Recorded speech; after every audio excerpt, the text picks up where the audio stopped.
Eco Tejas world class electric bike అతి తక్కువ ధరలోనే.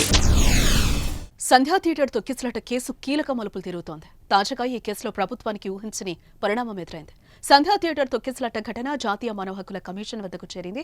తొక్కిసలాట ఘటనపై రామారావు అనే న్యాయవాది జాతీయ మానవ హక్కుల కమిషన్ కు ఫిర్యాదు చేశాడు. పుష్ప 2 సినిమా ప్రీమియర్ షోకు హీరో అల్లు అర్జున్ రావటం, పోలీసులు లాఠీచార్జ్ చేయడంతోనే ఈ ఘటన జరిగిందని జాతీయ మానవ హక్కుల కమిషన్ కు చేసిన ఫిర్యాదులో న్యాయవాది రామారావు ఆరోపించారు. ఈ ఘటనలో రేవతి అనే మహిళ చనిపోయిందని, ఆమె కుమారుడికి తీవ్ర గాయాలయ్యాయని ఫిర్యాదులో పేర్కొన్నాడు.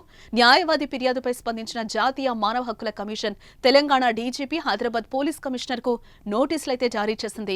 సంధ్యా థియేటర్ తొక్కిసలాట ఘటనపై సీనియర్ ర్యాంక్ పోలీస్ అధికారితో విచారణ జరిపించి 4 వారాల్లో నివేదిక ఇవ్వాలని నోటీసుల్లో స్పష్టం చేసింది.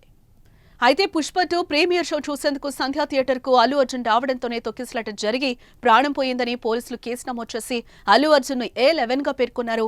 అనంతరం అల్లు అర్జున్ ను అరెస్టు చేశారు. నాంపల్లి న్యాయస్థానం 14 రోజుల రిమాండ్ కూడా విధించింది. అయితే హైకోర్టు మధ్యంతర బెయిల్ ఇవ్వడంతో ఒక రాత్రి జైల్లో ఉండి బయటకొచ్చారు. ఈ కేసు విచారణ ఇంకా కొనసాగుతోంది. అల్లు అర్జున్ రావడంతోనే తొక్కిసలాట జరిగి ప్రాణం పోయిందని పోలీసులు చెప్తున్నారు. రెగ్యులర్ బెయిల్ కూడా ఇవ్వద్దని న్యాయస్థానాన్ని కోరారు. ఆ అంశం కోర్టులో నడుస్తోంది. అటు తొక్కిసలాట్లో తీవ్రంగా గాయపడిన రేవతి కుమారుడు శ్రీతేజ్ కు కిమ్స్ లో చికిత్స అయితే కొనసాగుతోంది. ప్రత్యేక వైద్యుల బృందం ఈ బాలుడిని నిరంతరం పర్యవేక్షిస్తోంది. శ్రీతేజ్ కు ఆక్సిజన్, మినరల్ వెంటిలేటర్ పైనే చికిత్స అందిస్తున్నారు. శ్రీతేజ్ కి అందుతున్న చికిత్సపై ప్రభుత్వం నిరంతరం ఆరా తీస్తోంది. అటు పుష్ప 2 టీం కూడా వైద్య బృందంతో టచ్ లోనే ఉంది. రేవతి ఫ్యామిలీకి పుష్ప 2 టీం మొత్తం 2 కోట్ల రూపాయల ఆర్థిక సాయం అందించింది. చికిత్సకు సంబంధించి అన్ని రకాల ఖర్చులు కూడా చూసుకుంటోంది.